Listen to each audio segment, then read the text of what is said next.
সুপ্রিয় শিক্ষার্থীবৃন্দ, শুভ অপরাহ্ন। সবাই ভালো আছে আশা করছি।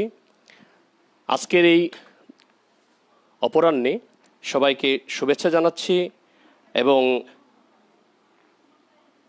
আমার ক্লাসে কিশোর বাতায়ন লাইভ ক্লাসে সবাইকে স্বাগত জানাচ্ছি।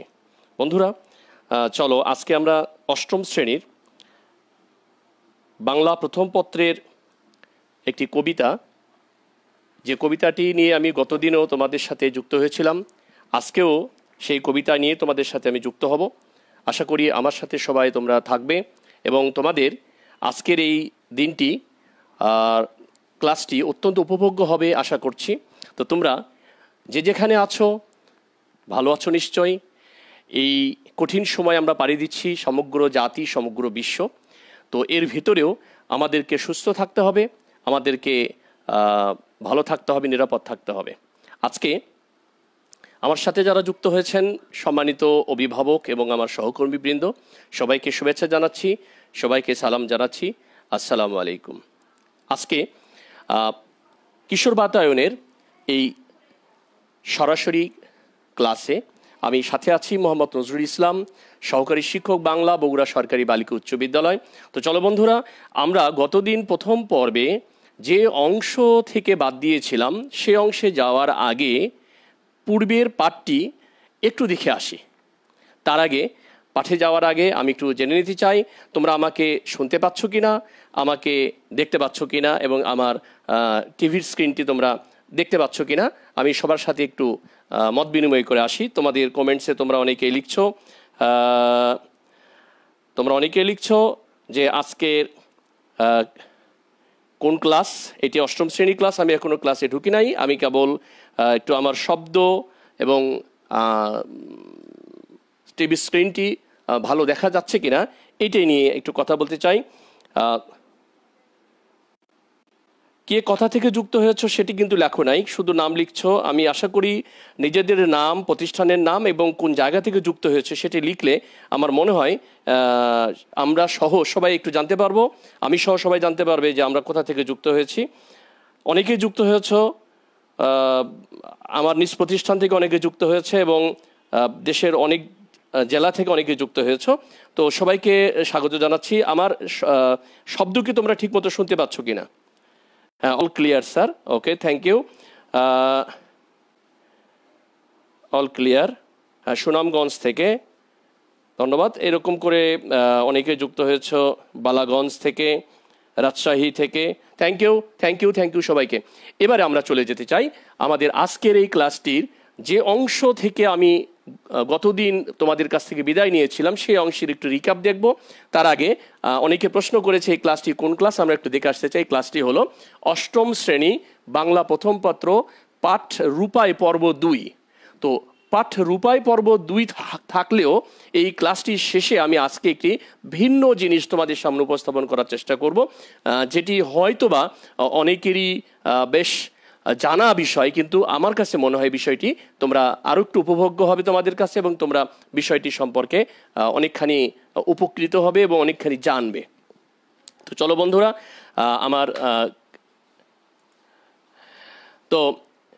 আমাদের আজকের এই ক্লাসটিতে শেষে শিক্ষার্থীরা যা জানবে বা বলতে পারবে, নতুন শব্দের অর্থ বলতে পারবে, এরপরে কবিতার চরণগুলো যে বাকি অংশগুলো আছে সেই চরণগুলো ব্যাখ্যা করতে পারবে এবং কবিতার বিষয়বস্তু বুঝে বহু নির্বাচনী প্রশ্নের উত্তর বলতে পারবে। তাহলে আমরা একটু ক্লাসে অগ্রসর হই। আগের পাঠের পুনরালোচনা, অর্থাৎ আমি যে প্রথম পাঠের 14 চরণ তোমাদের সামনে উপস্থাপন করেছিলাম সেই 14 চরণের গদ্য একটা রূপ আমি দেওয়ার চেষ্টা করেছি কবিতার 14 চরণের। এটি একটু তোমাদের হয়তো উপকার দিতে পারে। পল্লী গায়ের লম্বা মাথার চুলওয়ালা কালো বরণ এক চাষির ছেলের মুখের গড়ন অত্যন্ত সুন্দর, কাঁচা ধানের পাতার মতো কচি তার মুখখানি। এরপরে পরের গদ্য অংশ হতে পারে এরকম, তার বাহুগুলো জালি লাউয়ের ডগার মতো চিকন আর দেহটা শ্রাবণ মাসের বৃষ্টিতে ভেজা কালো তমাল গাছের ন্যায় চকচকে। আমরা বলেছিলাম কিন্তু গতদিন, ছেলেটির মুখে যেন সর্বদা হাসি লেগেই থাকে।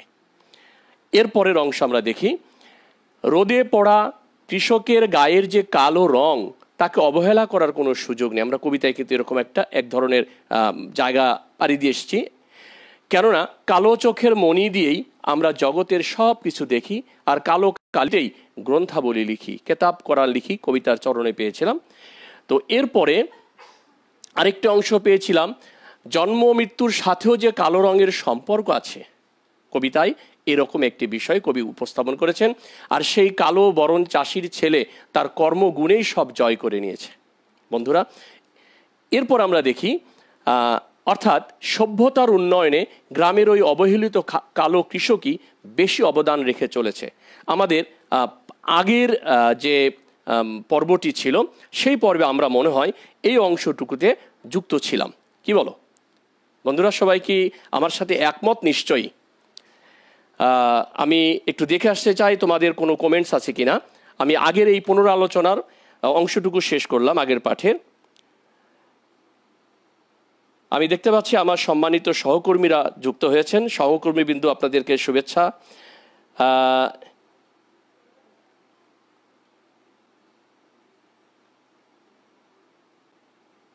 অনেকে যুক্ত হয়েছ, ধন্যবাদ। তো আমরা একটু এগিয়ে যাই। সেটি হলো আজকের যে পাঠ, সেটি হলো রূপাই কবিতার। আমরা গতদিনে দেখেছি রূপাই কবিতাটি লিখেছেন জসিমউদ্দিন, যে 1903 হবে, এটা আসলে ভুল হয়ে গেছে, 1903 থেকে 1976 এই হলো তার জন্ম এবং মৃত্যুসাল। এরপরে আমরা দেখে আসি যে অংশটুকু আমাদের বাদ ছিল সেই অংশটুকুতে আমরা যাব। কবিতার চরণ, সোনায় যেজন সোনা বানায় কিসের গরব তার। অর্থাৎ স্বর্ণকার যখন সোনা দিয়ে সোনার অলংকার তৈরি করেন, সেখানে স্বর্ণকারের গর্ব করার কিছু তেমন থাকে না, কারণ সোনার জিনিস না হয়ে অন্য কিছুর জিনিস হলে কিন্তু মানুষের এত আকৃষ্ট করার মতো দ্রব্য সেটি হতো না। অর্থাৎ সোনা দিয়ে যেহেতু তৈরি করা জিনিস, সুতরাং সেটির প্রতি আকৃষ্ট হওয়ার কারণ হলো জিনিসটা সোনার তৈরি। অর্থাৎ এখানে গর্বটা যদি হয় তাহলে সেটা সোনার। রং পেলে ভাই গড়তে পারি রামধনুকের হার। আমরাও, কবিও তাই বলেছেন যে যদি আমি বেনি আসহ কলা অর্থাৎ 7টি রং যদি পেয়ে যাই তাহলে আমি রংধনুকের হারও করতে পারি। অর্থাৎ এটি গলার একটি হার হিসেবে কল্পনা করা হয়েছে, রংধনুকের হার। দুঃখিত। এরপরের অংশটি হলো, কালোই যেজন আলো বানায় ভুলাই সবার মন। আমাদের হিন্দু ধর্মশাস্ত্র মতে বা হিন্দু ধর্মাবলম্বীরা জানেন, যে আমরাও জানি অনেকেই, যে শ্রীকৃষ্ণের জন্মস্থান হলো বৃন্দাবন, তীর্থস্থান একটি। তো কালোই যেজন আলো বানায়, সেই কালো কৃষ্ণ, শ্রীকৃষ্ণ বর্ণে কালো ছিলেন অর্থাৎ গায়ের রঙে, কিন্তু তার কর্মগুণে তিনি এত বেশি বড় উঁচু মাপের মানুষ, উঁচু মাপের একটি সত্তা হয়েছিলেন, যার পদধূলি পাওয়ার জন্য, যার আশীর্বাদ পাওয়ার জন্য পুরো বৃন্দাবনবাসী সহ অনেকেই সেখানে লুটিয়ে পড়েন। কবি সেটাই বলেছেন যে কালো হলেই যে তাকে অবহেলা করা যাবে এমনটি না, কারণ তার কর্মগুণেই তিনি যদি সেরা হয়ে যান তাহলে তাকে পিছনে রাখার, তাকে অবহেলা করার, তুচ্ছ তাচ্ছিল্য ভাবার কোনো সুযোগ নেই। তো কালোই যেজন আলো বানায় ভুলাই সবার মন। আমাদের সমাজে এমন দেখি আমরা অনেকেই চেহারায় হয়তো সুন্দর নয়, কিন্তু তার কর্মগুণে তিনি সেরা হয়ে যান। তো এরপরের অংশ বলা হচ্ছে, তারির পদ রজের লাগি লুটাই বৃন্দাবন। অর্থাৎ তারই পদধূলি পাওয়ার জন্য পুরো বৃন্দাবনবাসী সহ হিন্দু ধর্মাবলম্বী যারা আছেন তার আশীর্বাদ প্রাপ্ত হবার জন্য সেই বৃন্দাবনে তারা ছুটে চলে যান শ্রীকৃষ্ণের পদধূলি পাওয়ার জন্য। তো বন্ধুরা, এরপরের অংশে আমরা দেখি, সোনা নহে পিতল নহে নহে সোনার মুখ। অর্থাৎ রূপায়ের চেহারাটি সোনা দিয়েও তৈরি না, পিতল দিয়েও তৈরি না, আবার এরকম সোনালি মুখও নয় তার। কিন্তু কালো বরণ সেই চাষির ছেলে জুড়াই যেন বুক। অর্থাৎ কালো বরণ সেই চাষির ছেলে তার কর্মগুণের মধ্য দিয়ে, এখানে কালো বরণ চাষির ছেলে বলতে আমরা বুঝবো পুরো কৃষক সমাজই আমাদের কি করছেন, তারা তাদের শ্রম, তাদের ঘাম এর বিনিময়ে আমাদের সভ্যতার চাকাকে সামনে দিকে এগিয়ে নেওয়ার জন্য সর্বান্তকরণের চেষ্টা করছেন। কবি এটিকেই স্মরণ করেছেন, কালো বরণ চাষির ছেলে জুড়াই যেন বুক, এই কথাটির মধ্য দিয়ে। এরপরে আমরা আসি পরের চরণ দুটি, যে কালো তার মাঠেরই ধান, যে কালো তার গ্রাম, সেই কালোতে স্নান করি উজ্জ্বল তাহার গাও। অর্থাৎ সেই কালো থেকেই যেন, সেই কালোতে অবগাহন করেই যেন তার গাটা কি উজ্জ্বল হয়েছে, কবি কল্পনা করছেন এটি। তো বন্ধুরা, এর পরের চরণটি হলো আখড়াতে তার বাঁশের লাঠি অনেক মানে মানি। অর্থাৎ আখড়া, আড্ডাখানা, বা যেখানে বসে অনেকে অনেক রকমের কাজ করেন, গান বাজনা করেন, এরকম একটি আড্ডাখানাকে বলা হয় আখড়া। আখড়াতে তার বাঁশের লাঠি অনেক মানে মানি, অর্থাৎ লাঠিটা অনেক সম্মানীয়, মর্যাদার। কেননা সেই লাঠিতে তিনি অনেক কৃতিত্বপূর্ণ কাজ করেছেন। লড়াইয়ে তার লাঠিটা সবার আগে জয়ী হয়, সবাই তার লাঠিকে সমীহ করে চলে, এরকম একটি বিষয় কবি বোঝাতে চেয়েছেন। আখড়াতে তার বাঁশের লাঠি অনেক মানে মানি। আবার লাঠি খেলার একটা প্রচলন কিন্তু আমাদের গ্রাম বাংলায় রয়েছে, সেই লাঠি খেলাতেও রূপাইয়ের জুড়ি নেই।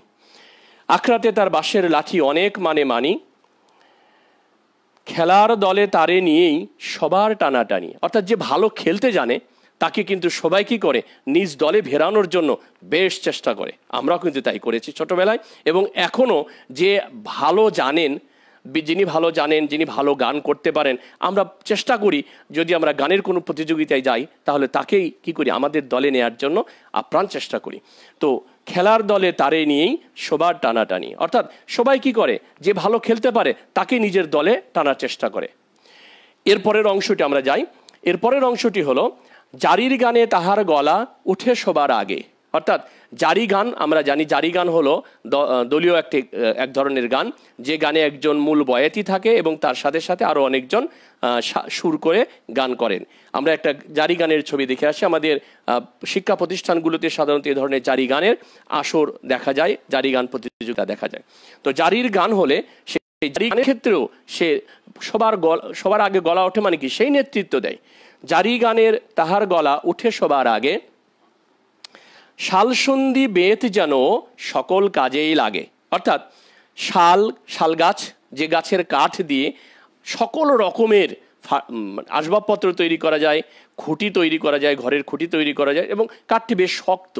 অর্থাৎ রূপাইয়ের কর্মদক্ষতাকে, রূপাইয়ের যোগ্যতাকে বোঝানোর জন্য কবি তিনটি শব্দ ব্যবহার করেছেন: শাল, সন্ধি, শ্বেতপদ্ম এবং বেত, যে বেত দিয়ে নানা রকমের গৃহস্থালী সামগ্রী তৈরি করা যায়। অর্থাৎ রূপাইয়ের এই বৈশিষ্ট্য বর্ণনা করার জন্যই কবি এই কথাগুলো বলেছেন যে শাল, সন্ধি, বেত যেন সকল কাজেই লাগে। এর পরের অংশে আমরা চলে যাই। বুড়োরা কয়, অর্থাৎ বয়স্ক ব্যক্তি যারা আছেন, অভিজ্ঞ ব্যক্তি যারা আছেন, তারা বলেন ছেলে নয়ও পাগাল লোহা যেন। বয়স্ক ব্যক্তি যারা আছেন তারা বলেন ছেলে নয়ও পাগাল লোহা যেন, মানে কি ইস্পাত, সে ইস্পাতের মতো শক্তিশালী। অর্থাৎ যেটি সহজে কি হয় না, দুমড়ে যায় না, মুচড়ে যায় না, ভেঙে যায় না, এরকম শক্তিশালী একজন ছেলে হলো রূপাই। তাহলে বলছে বুড়োরা কয় ছেলে নয়ও পাগাল লোহা যেন। এরপরের অংশ আমরা দেখি, রূপাই যেমন বাপের বেটা কেউ দেখেছে হেন। রূপাই যেমন বাপের বেটা, অর্থাৎ যেমন শক্তিশালী, যোগ্য, দক্ষ, এরকম রূপাইয়ের মতো কেউ আর কি দ্বিতীয়টি কেউ দেখেছ? এরকম বলেছেন কবি, রূপাই যেমন বাপের বেটা কেউ দেখেছে হেন। অর্থাৎ এক্ষেত্রে রূপাইয়ের কর্মদক্ষতা, যোগ্যতা এবং তার কি বলবো এটাকে, সাফল্য, সামর্থ্য, এটা নিয়ে কবি এখানে এই লাইনটি বলেছেন। তো এর পরের দুটি চরণ হলো, যদিও রূপা নয়কো রূপাই রূপার চেয়ে দামি। রূপা দামি, তার চেয়েও রূপাই দামি। যদিও রূপা রূপার মতো নয়, তারপরও বলছে রূপার চেয়েও সে দামি। যদিও রূপা নয়কো রূপাই রূপার চেয়ে দামি, এককালেতে ওরই নামে, এই রূপাইয়ের নামেই সব গাঁ হবে নামি। অর্থাৎ যতগুলো গ্রাম আছে সবগুলো গ্রামই এককালে কি হবে, ওর নামেই নামকরণ করা হবে। অর্থাৎ নামকরণ বলতে গর্বিত হবে, ওর নামেই পরিচিতি পাবে। এই ছিল আমাদের আজকের এই কবিতাংশ। তো বন্ধুরা, যে বিষয়টি আমি বলার জন্য বলেছিলাম শুরুতেই, ক্লাসের শুরুতেই, যে আজকে একটি বিশেষ বিষয় নিয়ে কথা বলবো। সেটি হল এই কবিতার বিষয়বস্তু, পুরো কবিতার বিষয়বস্তুর আলোকে আমি চলে যেতে চাই। দুঃখিত, শব্দার্থ আছে যে নতুন অংশটি আছে, নতুন অংশ যেটি আছে সেই শব্দার্থ আছে, সেই শব্দার্থ একটু নিয়ে যাই, আসি। গর্ব, গরব শব্দের অর্থ কি আমরা জানি। গরব শব্দের অর্থ হলো গৌরব বা গর্ব। এরপরের অংশ আমরা দেখি, লুটাই শব্দের অর্থ কি।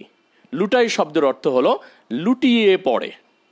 লুটাই শব্দের অর্থ লুটিয়ে পড়ে, অর্থাৎ কোথাও নিচু জায়গায় পায়ের কাছে অথবা কারো কাছে লুটিয়ে পড়ে। বারবার মোবাইল ফোন এসে আমাকে খুব ডিস্টার্ব করছে। এরপরের অংশে আসি, বরণ। বরণ অর্থাৎ কি, এক বরণ বলে কাউকে গ্রহণ করা, সাদরে গ্রহণ করা। আরেক বরণ হলো এখানে কবিতায় যেটি, সেটা হচ্ছে বর্ণ বা রং, গায়ের রং। এরপরের অংশে আসি, গাও। গাও আর গাঁও দুটি শব্দ। গাঁও যদি চন্দ্রবিন্দু দেয় তাহলে সেটি হবে গ্রাম, আর গাও যদি চন্দ্রবিন্দু ছাড়া হয় বানানটি, তাহলে সেটি হবে শরীর বা দেহ। তো বন্ধুরা, এর পরের অংশে যাই। পরের শব্দটি হলো মানি। আমি আগেই কবিতায় পাঠ বিশ্লেষণে বলেছিলাম যে মানি শব্দটির অর্থ হলো সম্মানীয় বা মর্যাদার। এরপরের অংশে আমরা আরেকটি শব্দ দেখতে পাই, হেন। হেন শব্দটির অর্থ কি, এরূপ, এমন, এই রকম। তো বন্ধুরা, এই হলো আমাদের আজকের যে অংশটি ছিল পাঠ্য, তার বিশ্লেষণ এবং শব্দের অর্থ। এরপরে আমরা যে জায়গাটিতে যাব সেটি হলো বহু নির্বাচনী প্রশ্ন এবং সৃজনশীল প্রশ্ন। আমাদের দুটি অংশ পরীক্ষায় দেয়া হয় প্রশ্নপত্রে। যেই অংশটির একটি অংশ বর্ণনামূলক উত্তর লিখতে হয়, আরেকটি অংশে আমাদের জেএসসি পরীক্ষার্থীদের জন্য টিক চিহ্ন দিয়ে দিতে হয়। এই টিক চিহ্নটির অর্থাৎ এখন পর্যন্ত এই সিস্টেমটাই আছে। তো সেই টিক চিহ্নের ক্ষেত্রে আমাদের বহু নির্বাচনী প্রশ্ন উত্তর দিতে হয় বাংলাতে 16টি এবং বাংলা ফার্স্ট পার্টের 16টি এবং সেকেন্ড পার্টের 14টি। তো এই প্রশ্নগুলির ধরন নিয়ে আমরা একটু কথা বলতে চাই। আমি একটি ক্লাসে আসি, পরে ক্লাসে। হ্যাঁ, তো যাই হোক, একটি ফোন এসেছিল, দুঃখিত, অত্যন্ত দুঃখিত, ক্লাসের ভিতরে। তো বহু নির্বাচনী প্রশ্নের গঠন কাঠামো, একটা বহু নির্বাচনী প্রশ্নের গঠন কাঠামো যদি আমরা খেয়াল করি, তাহলে বহু নির্বাচনী প্রশ্ন 3 ধরনের হয়ে থাকে। 3 ধরনের প্রশ্নের একটি হলো সাধারণ বহু নির্বাচনী প্রশ্ন। এটা আমরা দীর্ঘদিন থেকে এর সাথে পরিচিত, এই সাধারণ বহু নির্বাচনী প্রশ্নের সাথে পরিচিত। সাধারণ বহু নির্বাচনী প্রশ্নের সাথে সাথে আরও 2 ধরনের প্রশ্ন 2010 সাল থেকে এসএসসি পরীক্ষায় এবং তার পরবর্তীতে জেএসসি পরীক্ষায় এটি সংযুক্ত হয়েছে। সেটি হলো বহুপদী সমাপ্তি সূচক বহু নির্বাচনী প্রশ্ন। এটি অনেকটাই নতুন, তবে দীর্ঘদিন আমরা ব্যবহার করার ফলে এটি আমাদের কাছে এখন পরিচিত এক ধরনের প্রশ্ন ধরন। এরপরে আরেক ধরনের প্রশ্ন হচ্ছে অভিন্ন তথ্যভিত্তিক বহু নির্বাচনী প্রশ্ন। তো বন্ধুরা, আমি এই পর্যন্ত থেকেই তোমাদের সাথে একটু ঘুরে আসতে চাই যে তোমাদের কেউ কি কিছু বলছো কিনা। এটা কি ইউটিউবে আপলোড হবে? হ্যাঁ, কিশোর বাতায়নের পেজে আপলোড হবে। এটা কি 8-এর ক্লাস? হ্যাঁ, 8-এর ক্লাস। এরপরে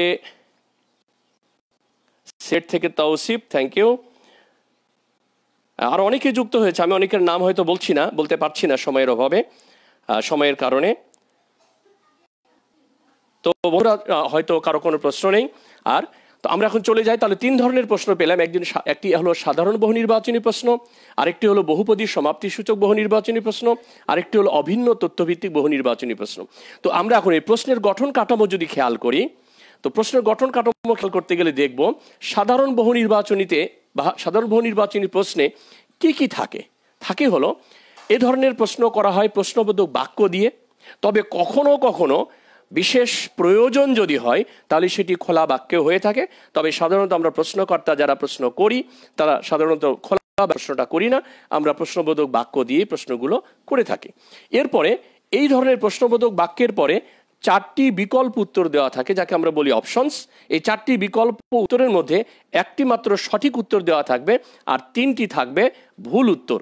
তবে সেই ভুল উত্তরগুলো অত্যন্ত কাছাকাছি হবে। এই কারণে প্রশ্নপত্রের উপরে লেখা থাকে সঠিক সর্বোৎকৃষ্ট উত্তরে টিক চিহ্ন দাও, অথবা উত্তরের বৃত্তটিতে টিক চিহ্ন দাও, অথবা বৃত্তটি ভরাট করে, এরকম কথা থাকে।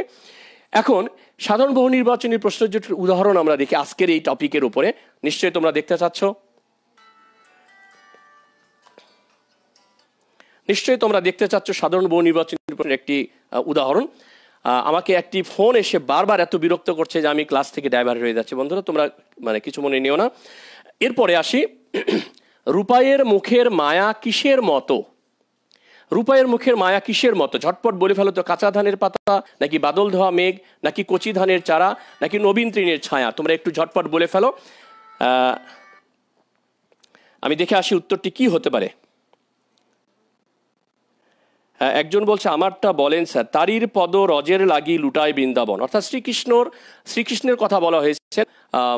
তিনি অবতার ছিলেন, তার কথা বলা হয়েছে, যিনি কালো রঙের হলেও, কালো বর্ণের হলেও তার কর্মগুণে তিনি এত বিখ্যাত ছিলেন যে তার পায়ের ধুলো পাওয়ার জন্য, তার আশীর্বাদ পাওয়ার জন্য অনেক দূর থেকেও মানুষ ছুটে বৃন্দাবনে চলে যান। এটি বোঝানো হয়েছে তারই পদ রজের লাগি লুটাই বৃন্দাবন। তো বন্ধুরা আমরা প্রথম প্রশ্নটি দিয়েছি, অনেকে উত্তর লিখেছে। একের ক, কাঁচা ধানের পাতা। রূপাইয়ের মুখের মায়া কিসের মতো?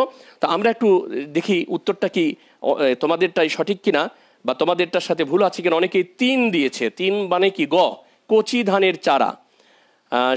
সরফরাজ মাহফুজ লিখেছে কচি ধানের চারা। অনেকেই বলেছে একের ক উত্তর এ। একজন লিখেছে 3। সরফরাজ আসলে উত্তরটি হবে, আমরা একটু দেখে আসি, উত্তরটি হলো কাঁচা ধানের পাতা। অর্থাৎ যারা কয় উত্তর দিয়েছে, ক নম্বর, তাদের উত্তরটাই হলো সঠিক। এই হলো আমাদের প্রথম প্রশ্ন। তাহলে আমরা বহু নির্বাচনী প্রশ্নের ক্ষেত্রে, সাধারণ বহু নির্বাচনী প্রশ্ন এই ধরনের আমরা আকৃতির দেখে থাকি। এই ধরনের প্রশ্ন সবসময় প্রশ্নপত্রে বেশি দেওয়া হয়। এরপরে আমরা দেখি পরের প্রশ্নটি হলো, আরেকটি উদাহরণ আমরা যদি সাধারণ বহু নির্বাচনী প্রশ্নে নিয়ে আসি, তাহলে প্রশ্নটি হবে এরকম। আমরা আরেকটি কথা একটু বলা দরকার এখানে, সেটি হলো যে এই সাধারণ বহু নির্বাচনী বা বহুপদী সমাপ্তি সূচক বা অভিন্ন তথ্যভিত্তিক যেই বলি না কেন, যে আকারের বলি না কেন, উত্তর কিন্তু দিতে হয় আমাদের, প্রশ্ন কিন্তু আমাদেরকে পাই আমরা। সেটি হলো 4টি দক্ষতা স্তরের। একটি হলো জ্ঞানের, একটি অনুধাবনের, একটি প্রয়োগের, একটি উচ্চতর চিন্তন দক্ষতা। তাহলে আমি আগের যে প্রশ্নটি করেছি সেটি ছিল জ্ঞান লেভেলের প্রশ্ন। অর্থাৎ বই থেকে মুখস্থ করা একটি অংশ তুমি কি করেছো, এখানে উত্তর হিসেবে চিহ্নিত করতে সক্ষম হয়েছে। অর্থাৎ এটি তোমার জানা এবং মুখস্থ করা একটা বিষয়। কিন্তু এই বিষয়টি কিন্তু একেবারে মুখস্থ করা নয়, বইয়ের বিষয়বস্তু বুঝে তোমাকে কিন্তু উত্তর করতে হবে। এই ধরনের প্রশ্নও কিন্তু কি হতে পারে, সাধারণ নির্বাচনী অথবা বহুপদী সমাপ্তির সূচক হিসেবে আসতে পারে। তো এখানে আমরা যদি দেখি, রূপাই কবিতায় কোনটি প্রাধান্য পেয়েছে, এটি একটা অনুধাবনমূলক প্রশ্ন, যা বুঝে তোমাকে উত্তর করতে হবে। রূপাই কবিতায় কোনটি প্রাধান্য পেয়েছে? তো বন্ধুরা উত্তর দেওয়ার চেষ্টা করো। প্রথমটা দিয়েছি সাধারণ মানুষের জীবনাচার, এই অপশন। দ্বিতীয় অপশনে আছে, অর্থাৎ বিকল্প উত্তরে আছে পল্লী প্রকৃতির চিরচেনা চেহারা। গতে দিয়েছি গ্রামীণ প্রকৃতিতে কৃষকের রূপ, এবং ঘ নম্বর বিকল্প উত্তরে আমি দিয়েছি ক্ষেত মজুর বাঙালির পরিচয়।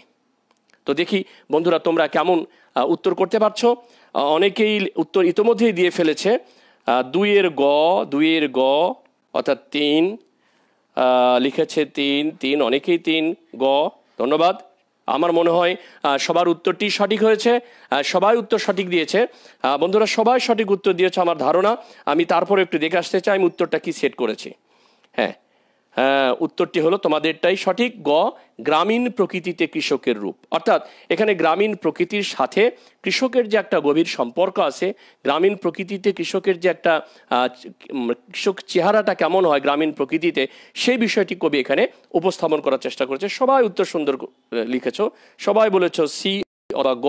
হ্যাঁ, সুন্দর। আমি নাম ধরে নাই বা বললাম, অনেকে উত্তর যুক্ত হয়েছে এখানে। সুভা আঞ্জুম অহনা, অসীম মণ্ডল, তারপরে যুক্ত হয়েছে জাহিদুল ইসলাম, তারপরে যুক্ত হয়েছে তামান্না পারভিন, ইমাম হাসান, তারপরে নাদিয়া লুসাইবা আতিকা মেবি হবে নামটা, শাহনাজ পারভিন, সরফরাজ মাহফুজ। এবার সরফরাজ মাহফুজ অবশ্যই সুন্দর উত্তর দিয়েছে, সবার সাথে সে এক লাইনে আছে, অর্থাৎ গ উত্তর। এরপরে আমরা আসি পরের অংশে। পরের অংশটি আমি যদি দেখতে চাই তাহলে সেটি হলো বহুপদী সমাপ্তিসূচক প্রশ্ন আসলে কাকে বলে। বহুপদী সমাপ্তিসূচক প্রশ্নটি হলো যে প্রশ্নে কি কি থাকবে, এ ধরনের প্রশ্নের শুরুতে একটি খোলা বাক্য থাকে। খোলা বাক্য মানে কি? যে বাক্যটি পূর্ণ হবে না, একটি কোনো একটি অংশ যে সেটিকে পূর্ণ করবে, এই ধরনের খোলা বাক্য হবে। তারপরে রোমান সংখ্যায় 3টি তথ্য থাকবে, অর্থাৎ 1, রোমান 2, রোমান 3, এবং এই রোমান 1, রোমান 2, রোমান 3-এ 3 ধরনের তথ্য দেওয়া থাকবে। তথ্যের একটি বা দুইটি বা তিনটিও সঠিক হতে পারে। এই তথ্যকে সাজিয়ে 4টি বিকল্প উত্তর তৈরি করা হয়, যার মধ্যে একটি সঠিক এবং অর্থাৎ সর্বোৎকৃষ্ট উত্তর আমরা চিহ্নিত করব। তাহলে এখানে আমাদেরকে এই কয়টি বিষয় কিন্তু মাথায় রাখতে হবে যারা আমরা প্রশ্নের উত্তর করি এবং যারা প্রশ্ন সেট করি, শিক্ষক মণ্ডলী যারা আছেন, উভয়কেই খেয়াল করতে হবে। তাহলে উদাহরণ হিসেবে বহুপদী সমাপ্তি সূচক প্রশ্ন যদি একটা নিয়ে আসি, তাহলে আমরা দেখতে পাবো এরকম: রূপাই যেমন বাপের বেটা কেউ দেখেছে হেন। আমি কবিতার একটি চরণকে এখানে উল্লেখ করেছি। এই চরণে প্রকাশ পেয়েছে রূপাইয়ের, অর্থাৎ এই যে চরণটি, রূপাই যেমন বাপের বেটা কেউ দেখেছে হেন, চরণে প্রকাশ পেয়েছে রূপাইয়ের 1, রোমান 1, কর্মদক্ষতা, 2, দৈহিক সৌন্দর্য, 3, শক্তিমত্তার পরিচয়। তাহলে আমরা যদি দেখি নিচের কোনটি সঠিক, ক নম্বর অপশনসে খেয়াল করো, 1 ও 2, খতে দিয়েছি 1 ও 3, গতে দিয়েছি 2 ও 3, এবং ঘতে দিয়েছি 1, 2 ও 3। এখন বন্ধুরা ঝটপট বলে ফেলো তো আসলে উত্তর কোনটি হবে। আমরা একটু দেখে আসি বন্ধুদের উত্তরটি কোনটি হবে। এখন অনেকেই লেখার চেষ্টা করছে, ওকে ধন্যবাদ। 3 নম্বর প্রশ্নের 2 পর্যন্ত 2 লিখছে খ। আসাদ ইসমাইল 2 তো আমরা পাড়ি দিয়ে এসেছি। আমরা 3 নম্বর প্রশ্নে আছি। আহসান হাবিব আইডি থেকে লিখেছে 3 ঘ, শাহনাজ পারভিন আইডি থেকে লিখেছে 3 খ। অর্থাৎ এই প্রশ্নটি কিন্তু একটু খেয়াল করো, তুলনামূলকভাবে কিন্তু একটু কঠিন হয়। তো এখানে দেখো এই জন্য অনেকে অনেক রকম লিখেছে। কেউ 3 ঘ লিখেছে, অর্থাৎ সবগুলোই। আবার কেউ লিখেছে 3 খ, অর্থাৎ 1, 3। কেউ লিখেছে, অনেকে লিখেছে ঘ, অনেকে লিখেছে গ, হ্যাঁ, আবার গ লিখেছে কিন্তু 2 ও 3। অর্থাৎ এ ধরনের প্রশ্নে শিক্ষার্থীরা কি করতে হবে? পাঠ্য বিষয়বস্তু যদি সুন্দরভাবে না বুঝতে পারে, তাহলে কিন্তু উত্তর দেওয়াটা তাদের জন্য বেশ কঠিন হয়ে দাঁড়াবে। তাহলে আমরা একটু খেয়াল করি এই প্রশ্নের উত্তরে। আমরা একটু খেয়াল করব যে রূপাই যেমন বাপের বেটা কেউ দেখেছে হেন, চরণে প্রকাশ পেয়েছে রূপাইয়ের কর্মদক্ষতা। অবশ্যই কর্মদক্ষতা প্রকাশ পেয়েছে, কারণ কি? এমন বাপের বেটা, অর্থাৎ এমন বাপের বেটা, যেমন বাপের বেটা মানে এমন বাপের বেটা, এরকম এই রকম শব্দটি দ্বারা কাকে বোঝানো হয়? যে খুবই এক্সপার্ট কাজকর্মে, খেলাধুলায়, গান বাজনা, সব কিছুতেই। হ্যাঁ, তাহলে কর্মদক্ষতা। দৈহিক সৌন্দর্য আছে কি এখানে? দৈহিক সৌন্দর্য, রূপাই যেমন বাপের বেটা কেউ দেখেছে হেন। এখানে বুড়োরা যে কথাটি বলেছেন, সেই কথাটির অর্থ হলো যে সে সব কাজেই কি পারদর্শী। তাহলে এখানে দৈহিক সৌন্দর্যের বিষয়টি আমার মনে হয় না এখানে দৈহিক সৌন্দর্যের বিষয়টি আসবে। তারপরে 3 নম্বর হলো শক্তিমত্তার পরিচয়। ওই যে একটি লাইন আছে না আমাদের কবিতাতে, যে শালসন্ধি বেত যেন সকল কাজেই লাগে। তার মানে কি? সে শক্তির দিক থেকেও এক্সপার্ট, সে কাজের দিক থেকে এক্সপার্ট, সে খেলার দিক থেকে, গানের দিক থেকে, সব দিক থেকে কি এক্সপার্ট। তার মানে তার শক্তিমত্তারও পরিচয় এখানে আমরা দেখি। তো বন্ধুরা, আমরা যদি এখন দেখি যে উত্তরটি সঠিক কি, তাহলে তোমরা দেখতে পাবে উত্তর হলো খ, 1 ও 3। হ্যাঁ, অনেকেই লিখেছে 2। অনেক মানে এই প্রশ্ন নিয়ে কিন্তু অনেকেই দ্বিধান্বিত আছে। তার মানে কি প্রশ্নটি বেশ কঠিন হয়েছে তোমাদের জন্য। হ্যাঁ, তো এক্ষেত্রে আমরা যদি খেয়াল করি, তাহলে দৈহিক সৌন্দর্যের বিষয়, রূপাই যেমন বাপের বেটা কেউ দেখেছে হেন, এর ভিতরে রূপাইয়ের দৈহিক সৌন্দর্যের বিষয়টি আসেনি। তাহলে আমরা পরের অংশে চলে যাই। পরের অংশের প্রশ্নটি হলো বহুপদী সমাপ্তি সূচক চলে গেল। এর পরের ধরনটা যেন আমরা কি বলেছিলাম? অভিন্ন তথ্যভিত্তিক বহু নির্বাচনী প্রশ্ন। তাহলে অভিন্ন তথ্যভিত্তিক বহু নির্বাচনী প্রশ্নের গঠন কাঠামোতে কি কি বিষয় থাকে আমরা একটু দেখে আসি। অভিন্ন তথ্যভিত্তিক বহু নির্বাচনী প্রশ্নের গঠন কাঠামোতে আমরা দেখি, অভিন্ন তথ্যভিত্তিক বহু নির্বাচনী প্রশ্নের গঠন কাঠামোতে আমরা যা দেখি সেটি হলো এরকম। সেটি হলো এ ধরনের প্রশ্নের শুরুতে একটি উদ্দীপক দেওয়া থাকবে। উদ্দীপক মানে কি? যা আমার ভেতরে উদ্দীপনা সৃষ্টি করবে। উদ্দীপক হবে সম্পূর্ণ নতুন পরিস্থিতির, অর্থাৎ উদ্দীপকটি এর আগে শিক্ষার্থী দেখবে না, অর্থাৎ এটি হবে শিক্ষার্থীর কাছে নতুন। শিক্ষার্থী তার পাঠ্যপুস্তকের জ্ঞান ব্যবহার করে নতুন পরিস্থিতি বিশ্লেষণ করতে, নিজের যুক্তি প্রদান করতে, সিদ্ধান্ত গ্রহণ বা মূল্যায়ন করে উত্তর দিতে পারবে। অর্থাৎ যে নতুন পরিস্থিতি, অর্থাৎ যে নতুন দৃশ্যকল্প বা উদ্দীপক তার সামনে দেয়া হবে, সেটি তার পাঠ্যপুস্তকের সাথে সম্পর্ক যুক্ত হবে, এই বিষয়টি সে বুঝে তার যৌক্তিক চিন্তা চেতনার ফলে একটা সিদ্ধান্ত বা মূল্যায়ন বা বিশ্লেষণ করার মাধ্যমে সে উত্তরটি দেওয়ার চেষ্টা করবে। তো বন্ধুরা, আমরা আরেকটু কথা দেখে আসি অভিন্ন তথ্যভিত্তিক প্রশ্নের ক্ষেত্রে। উদ্দীপককে ভিত্তি করে সাধারণ বহু নির্বাচনী প্রশ্ন বা বহুপদী সমাপ্তিসূচক প্রশ্ন কিংবা উভয় ধরনের প্রশ্নই হয়ে থাকে। তবে একটি কথা, এই উদ্দীপককে ভিত্তি করে কমপক্ষে দুটি প্রশ্ন করতে হবে, কারণ এখানে সময় সাপেক্ষ একটি বিষয় থাকে। একটা উদ্দীপক পড়ে যদি একটি উত্তর করতে হয়, তাহলে এটাকে অভিন্ন তথ্যভিত্তিক প্রশ্ন বলা হবে না। অভিন্ন তথ্যভিত্তিক প্রশ্ন হলো সেইটি যে অর্থাৎ অভিন্ন একই রকম তথ্য থেকে একাধিক প্রশ্ন তৈরি করা। উদ্দীপককে ভিত্তি করে কমপক্ষে দুইটি প্রশ্ন হবে। অভিন্ন তথ্যভিত্তিক প্রশ্ন সাধারণত প্রয়োগ ও উচ্চতর চিন্তন দক্ষতা স্তরের হয়ে থাকে। অর্থাৎ এই ধরনের প্রশ্ন দিয়ে সাধারণত আমরা অনুধাবন বা জ্ঞানের প্রশ্ন করি না।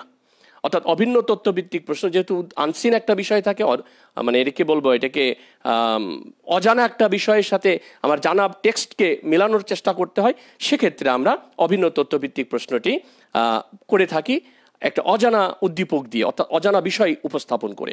তো এবার আমরা উদাহরণে চলে যাই।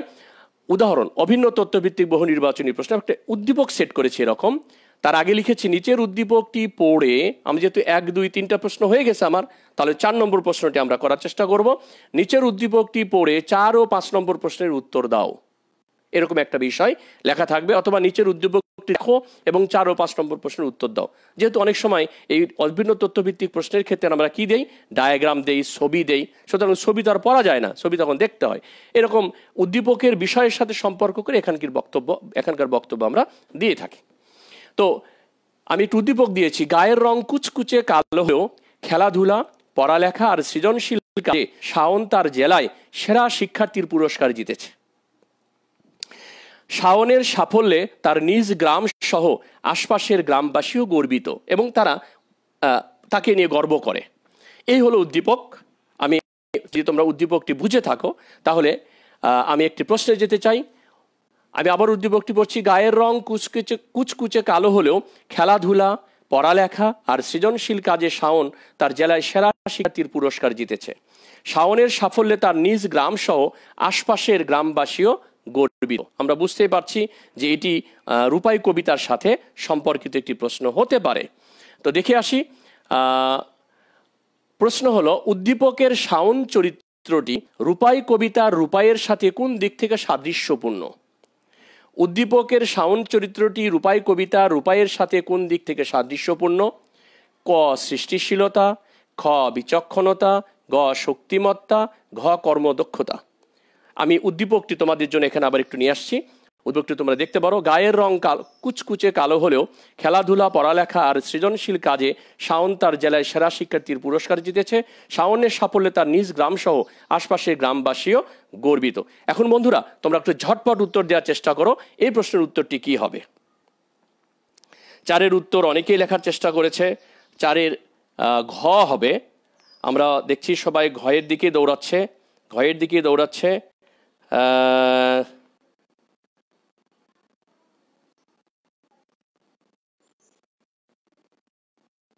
হ্যাঁ, অনেকে আবার ক লিখেছে। মাহাদি, এমডি মেহেদি লিখেছে ক। মেহেদি ক লিখলে কেন? মেহেদি সৃষ্টিশীলতা। আমার কবিতা কি সৃষ্টিশীলতা পারমিট করে কিনা মেহেদি, একটু খেয়াল করো। কবিতা সাথে আমার এই টেক্সটকে, উদ্দীপকটাকে মিলাতে হবে। উদ্দীপকে যে বিষয়ই থাক না কেন, তা আমার কবিতার সাথে কোন কোন সাইডে মেলে বা কোন জায়গায় মেলে, সেই জায়গাটি কিন্তু আমাকে খেয়াল করতে হবে। মেহেদি ক লিখেছে। সালমা জালাল মনি লিখেছে ক। তারপরে বাকি বেশিরভাগই ঘ লিখেছে। পাপিয়া সুলতানা এই থেকে লিখেছে 4A। সালমা জালাল মনি সেও আবার লিখেছে ক। সাইদ লিখেছে ক। আবার অনেকে লিখেছে ঘ। তবে কয়ের চেয়ে ঘয়ের পরিমাণ বেশি। শাহরিয়ার লিখেছে ক। আমরা দেখে আসি অনেকে লিখেছে খ। রাফিউল ইসলাম লিখেছে খ। তো বন্ধুরা, আমি এই প্রশ্নের যে উত্তরটি সেট করেছি সেটা একটু আমরা দেখে আসি। সেটি হলো, এই কবিতার বিষয়বস্তু যদি আমরা বুঝে থাকি এবং এই উদ্দীপকটি যদি বুঝে থাকি, যে এখানে গায়ের রং কুচকুচে কালো হলো, খেলাধুলা পড়ালেখা সৃজনশীল কাজে শাওন তার জেলায় সেরা স্বীকৃতি পুরস্কার দিয়েছে। আমার কবিতাতে কিন্তু সৃজনশীল কর্মের বিষয়টির চেয়ে রূপায়ের যে জায়গাটি আছে সেটি হলো তার এই চারটির ভিতরে যে উত্তরটা আমি সেট করেছি সেটি হলো তার কর্মদক্ষতা। কেন কর্মদক্ষতা? যে উদ্দীপকের শাওন চরিত্রে রূপাই কবিতার সাথে রূপাইয়ের যে সাদৃশ্য, রূপাই অনেক কাজের সে কাজী, অনেক কাজ সে পারে, তার মানে কি সে কর্মদক্ষ। অর্থাৎ উত্তরটি হলো ঘ। এরপরের আমরা অংশে চলে যাই। যারা ক, খ বা গ লিখেছ তাদের জন্য উত্তরটি হলো ঘ, এটা মনে রাখবে। হ্যাঁ, সবাই লিখেছি ইয়েস। অনেকে আবার দেখি বেশ উৎফুল্লতার সাথে ইমোজি ব্যবহার করছে। এরপরের প্রশ্নটি আমরা দেখি, অভিন্ন তথ্যভিত্তিক। আমি আগেই বলেছি কমপক্ষে 2টি প্রশ্ন হবে, আমি 2টি প্রশ্নই দিয়েছি। উদ্দীপকের গ্রামবাসীর গর্বিত হওয়ার কারণ রূপাই কবিতার যে চরণে প্রতিফলিত হয়েছে তা হলো। বন্ধুরা খেয়াল করছো নিশ্চয়ই যে উদ্দীপকটি আমরা জেনে আসছি যে উদ্দীপকে এক শাওন নামে একটা ছেলে আছে, যে ছেলেটি গায়ের রং কালো এবং সে তার গায়ের রং কালো ছাপিয়ে তার কর্মক্ষমতায় সে কি করেছে, জেলার ভিতরে সেরা একজন শিক্ষার্থী বলে বিবেচিত হয়েছে। এবং তার পরিচয়ে গ্রামবাসী শুধু না, আশেপাশের গ্রামবাসীও কি করে, গর্ব প্রকাশ করে। এটি ছিল প্রশ্ন। তাহলে আমরা 5 নম্বর প্রশ্নে যদি দেখে আসি, যে উদ্দীপকের গ্রামবাসীর গর্বিত হওয়ার কারণ রূপাই কবিতার যে চরণে প্রতিফলিত হয়েছে তা হলো, কাঁচা ধানের পাতার মতো কচি মুখের মায়া, এককালেতে ওরি নামে সব গাঁ হবে নামি, রূপাই যেমন বাপের বেটা কেউ দেখেছে হেন। এখন বলো তো বন্ধুরা, এই প্রশ্নের উত্তরটি আসলে কি হবে? ক 1 ও 2, খ 1 ও 3, গ 2 ও 3, ঘ 1 2 ও 3। একটু তোমাদের সাথে আমি একটু শেয়ার করতে চাই। তোমরা অনেকেই বলছো গ, অনেকেই বলছো গ, আবার কেউ কেউ বলছো না, গই বলেছে বেশিরভাগই সময়, সবাই গই বলছে। তো আমার সাথে মিলবে কিনা না, চেষ্টা করা হবে আমার দেয়া উত্তরের সাথে তোমাদের উত্তরটি মেলানোর। অনেকেই গ লিখেছে উত্তরটি, এই মনে হয় কেউ ভুল করছে না বা কেউ ব্যতিক্রম কিছু লেখে নাই। অনেকে লিখছে গ 2 ও 3। আচ্ছা আচ্ছা,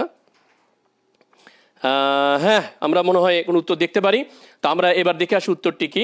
উত্তরটি গ 2 ও 3। ভেরি গুড, সবাইকে ধন্যবাদ যারা সঠিক উত্তর দিয়েছে, সবাইকে ধন্যবাদ। যারা চেষ্টা করেছো তাদেরকে ধন্যবাদ। এবং আমার ধারণা যে এইখানে আমি গ ছাড়া কোনো উত্তর দেখি নাই।